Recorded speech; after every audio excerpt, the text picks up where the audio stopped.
जिसे सनातन धर्म में सब कुछ मिल जाए वो भक्त है, और जो हिंदू सनातन को छोड़कर चादर चढ़ाने चला जाए वो अभक्त है। जिसे पत्थर में परमात्मा नजर आवे वो भक्त है, जिसे परमात्मा में पत्थर नजर आवे वो अभक्त है।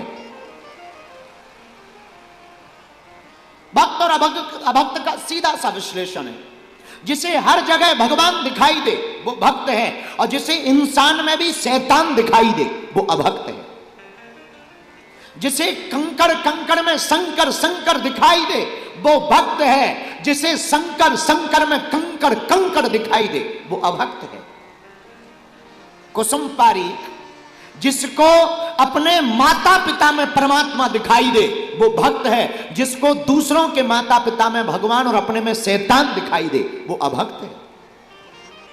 कुसुम पारीक जिसे सनातन धर्म में सब कुछ मिल जाए वो भक्त है, और जो हिंदू सनातन को छोड़कर चादर चढ़ाने चला जाए वो अभक्त है।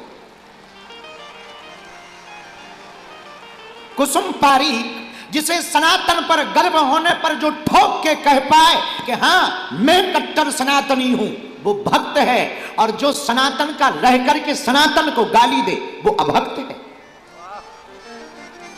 कुसुम पारीक भक्त कौन? जिसकी नजर में ना कोई बुरा है ना कोई अच्छा है, जो समानता से सबको देखना प्रारंभ कर दे वो भक्त है, और जिसकी नजर में स्वार्थ का व्यक्ति अच्छा है और जिससे कोई काम नहीं वो बुरा है, ऐसी नजर रखने वाला भी अभक्त है।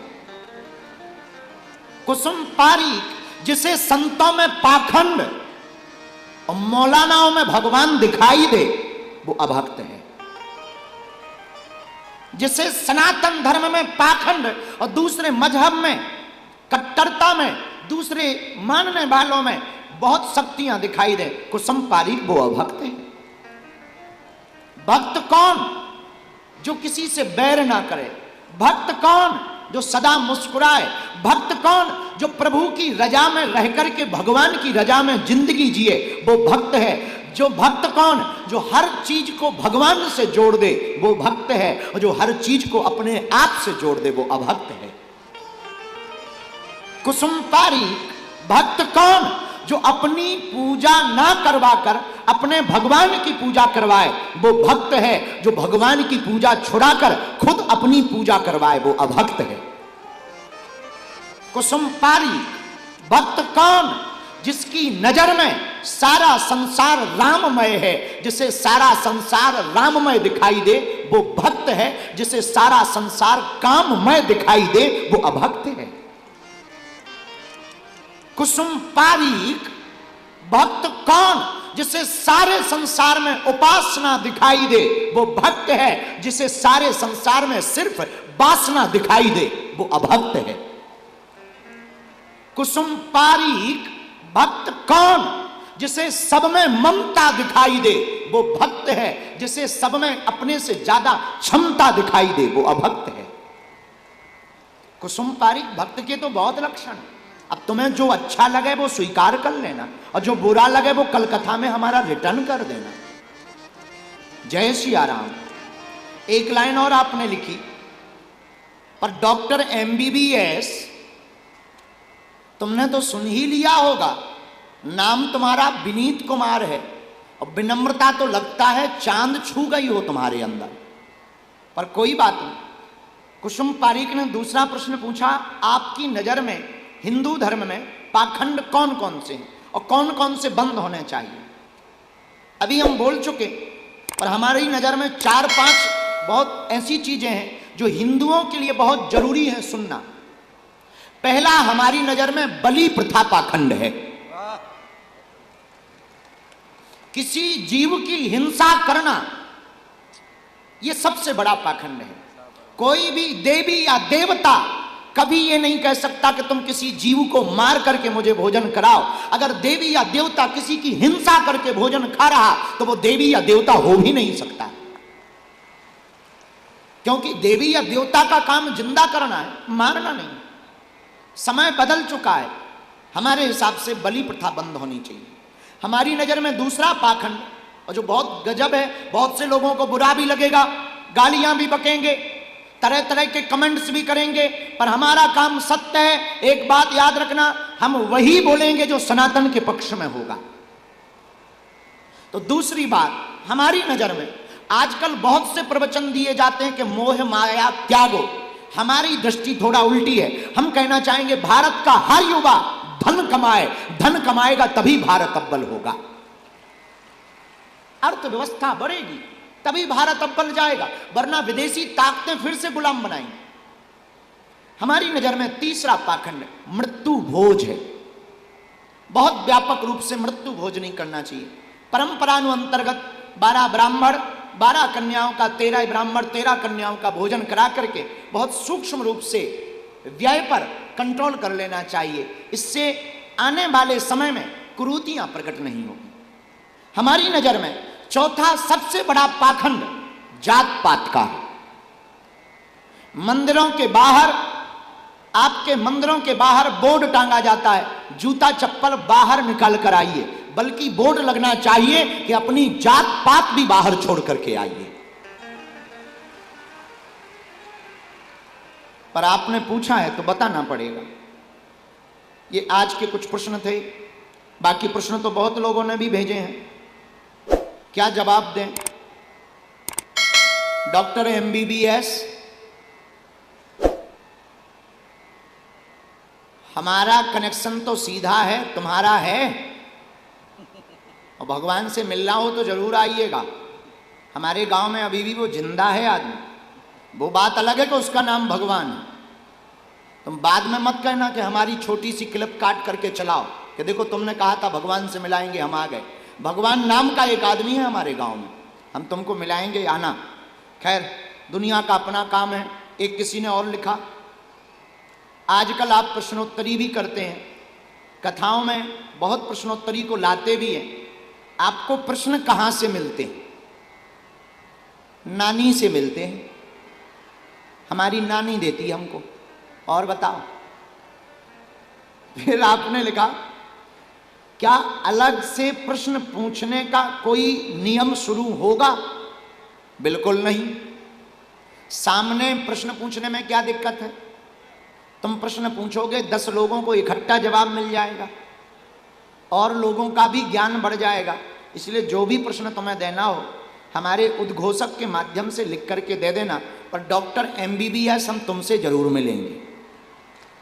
फटरी के बरे, ये आज के प्रश्नों पर चर्चा थी। अब हम लोग आज की गणेश महिमा पर चर्चा करते हैं। बोलो सीताराम। जोर से बोलो, और जोर से बोलो। हमारे गणेश जी से भी सीखने योग्य बहुत बातें हैं। ज्ञानी कौन है? हम जिनके भक्त हैं उनके लिए लिखा, जय हनुमान ज्ञान गुण सागर। जय हनुमान गाइए, ज्ञान गुण सागर। जय कपीस से तिहु लोके उजागर।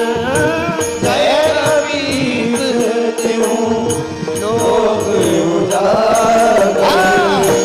जय हनुमान ज्ञान गुण सागर। जय हनुमान ज्ञान गुण सागर। ज्ञानी हनुमान जी हैं। हनुमान जी तो ज्ञानी हैं, पर वर्तमान में अगर किसी के ज्ञान की परख की जाए तो हम लोग किसे ज्ञानी माने? सुनो, जिसे अपने अज्ञान का ज्ञान हो उसी को ज्ञानी माना जाए।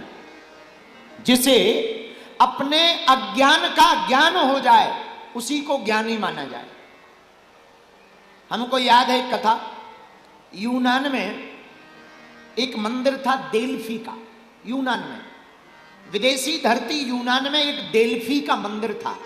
उस मंदिर की ऐसी परंपरा थी कि वहां कोई भी प्रश्न करता था तो घोषणा होती थी डेल्फी के मंदिर में। तो किसी ने प्रश्न किया कि वर्तमान में पूरे यूनान देश में सबसे बड़ा ज्ञानी कौन है? उस वक्त महान दार्शनिक सुकरात थे। तो डेल्फी के मंदिर से घोषणा हुई कि वर्तमान में सबसे ज्यादा ज्ञानी सुकरात है। तो लोग सुकरात के पास गए कि हमें घोषणा मिली है डेल्फी के मंदिर से कि सबसे ज्यादा ज्ञानी तुम हो। सुकरात ने कहा कि लगता है उसको कुछ मिसअंडरस्टैंडिंग हुई है देव शक्तियों को। दरअसल हमसे बड़ा ज्ञानी इस दुनिया में कोई नहीं, हम नंबर 1 के अज्ञानी हैं। ज्ञान तो एक नाम मात्र भी नहीं है। तो गांव के लोग फिर से मंदिर गए, मंदिर में फिर से आवाज लगाकर कहा कि आपने जिसको कहा था कि सबसे बड़ा ज्ञानी सुकरात है, वो तो अपने आप को अज्ञानी कह रहा है। तो मंदिर से फिर आवाज आई कि वो ठीक कह रहा है, क्योंकि जो ज्ञान को जान जाता है, सच्चा ज्ञान को जो पा जाता है, वो पर यह निश्चित कर लेता है कि हमने अभी कुछ नहीं जाना है, हम सबसे बड़े अज्ञानी हैं। अपने अज्ञान के ज्ञान को ही ज्ञान कहा जाता है। पर एक प्रश्न और, ये ज्ञान होगा कैसे? जिसके पास ज्ञान होगा उसी से तो होगा। किसके पास ज्ञान है? जय हनुमान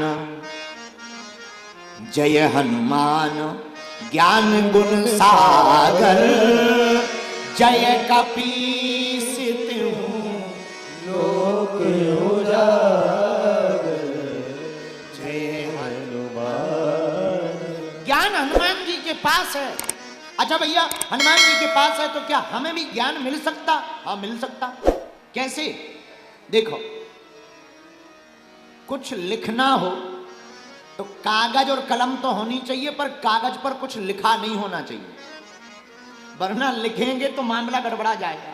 कागज हो पर कागज में कुछ लिखा ना हो तभी लिख सकते हो। ऐसे ही ज्ञान को, प्रभु के प्रेम को पाना हो तो मन में कुछ होना नहीं चाहिए। जब मन निर्विकार होगा, निर्विचार होगा, तभी परमात्मा का प्रागट्य रूपी ज्ञान हमारे हृदय में प्रकट होगा। बहुत से लोग हमें मिलते हैं, गुरुजी मन नहीं लगता हमारा भजन में। अरे भजन में हलवा ठटरी के बरे कहां से लगेगा? है तो कथा में, तुम कथा में बैठते हो कि मार्केट की याद करते हो? कथा में बैठते हो लुगाई का ध्यान करते हो? कुछ लोग तो कथा में बैठकर चप्पलों का ध्यान करते हो। चली ना जाए, चली ना जाए। एक आदमी आया हमारे मंदिर में, दरबार में, चप्पल हाथ में और दोनों हाथ उठा के बोल रहा जय बागेश्वर धाम। हमने कहा भाई ये क्या है? बोले चप्पल है, चप्पल। हम कहा ये हाथ में क्यों है? बोले बाहर रख देते कोई ले जाता। हम कहा नहीं ठीक है, प्राण चाहे चले जाएं पर चप्पलें नहीं जानी चाहिए। बताइए, इन्हें भगवान चाहिए। लोग कहते हैं हमें भगवान चाहिए। अरे यार भाई, भगवान पाने के लिए तुम कुछ दे सकते हो? दोगे क्या? लेने बैठे हो। तुम भगवान के पास भी जाते हो तो पर्चा लेके जाते हो, हे गणेश भगवान अगले साल जब आना तब हमारी कार लिख जाए, हे गणेश भगवान लुगाई मिल जाए, हे गणेश भगवान मकान बन जाए। 3 रुपया की दूबानी चढ़ाते हो, 3 करोड़ का पर्चा चढ़ा देते हो। और बताओ, कहते हो कि भगवान की कृपा नहीं हो रही, ठटरी के भरे न कटा। भगवान की कृपा ऐसे होगी, तुम भगवान को देते क्या? अच्छा कभी विचार करना, हम सोच रहे थे आज दरवाजे पे भगवान आवे और घोषणा करें मैं गणेश भगवान। तुम कहोगे जय हो महाराज, पर गणेश जी कहेंगे सुनो बाहर बाद में निकलना, पहले ये बताओ हमारे दर्शन तो मिलेंगे पर तुम दोगे क्या? तुम 1 रुपया भी नहीं सोचोगे महाराज हम क्या दें, तुम ही सब कुछ जानते, आप तो सर्वज्ञ हैं, तुम्हें देने की क्या जरूरत है। लोग ऐसी मीठी मीठी बातें बताते हैं कि भगवान ही बचावे। जिनके भी घर पे जाओ उन्हें कुछ देना ना हो, हमारी तो बहुत बुरी स्थिति है, काम चल रहा है, रसगुल्ला खा खा के पेट पाल रहे हैं, हम क्या दे सकते हैं? अरे भाई भगवान को वस्तुओं की जरूरत नहीं है, भगवान को तो प्रेम की जरूरत है। बोलो सीताराम। हम नहीं कह रहे, रामचरितमानस में गोस्वामी जी ने प्रमाणित किया, राम ही केवल प्रेम प्यारा, राम ही केवल प्रेम प्यारा, राम ही केवल प्रेम प्यारा, राम ही केवल प्रेम प्यारा,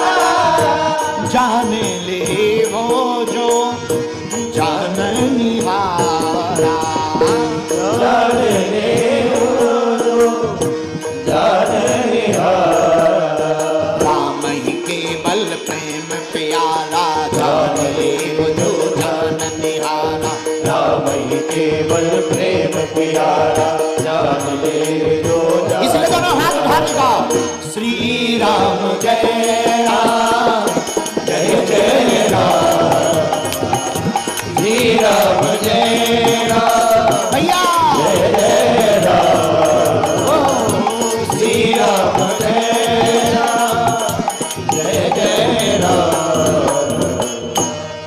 भगवान को कुछ वस्तुओं की जरूरत नहीं है। परमात्मा की प्राप्ति तो वस्तुओं से नहीं, परमात्मा की प्राप्ति तो प्रेम से, मन निर्मल होने से होती है।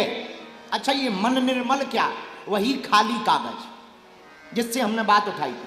जिस कागज पर कुछ लिखा नहीं होगा उसी पर लिखा जा सकता है। इसी प्रकार पागलो, जिसके दिल में संसार भरा नहीं होगा, जगत भरा नहीं होगा, उसी के दिल में जगदीश भरेगा।